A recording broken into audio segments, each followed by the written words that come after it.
ng Department of Trade and Industry o DTI na bago matapos ang buwan ng Marso ay posibleng maipatupad na ang pagkakaroon ng 500 pesos na halaga ng kabuuang discounts sa groceries at prime commodities kada buwan ng mga senior citizens at PWDs.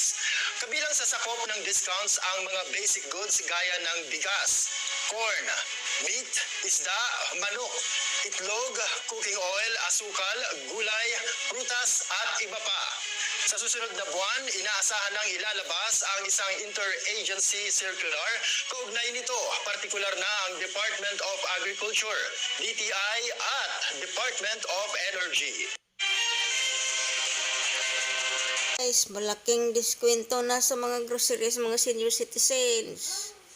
Mga bigas, isda, karne,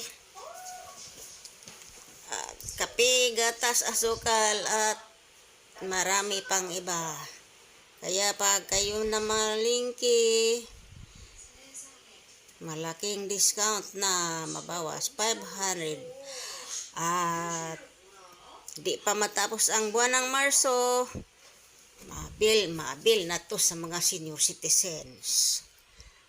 Yan guys.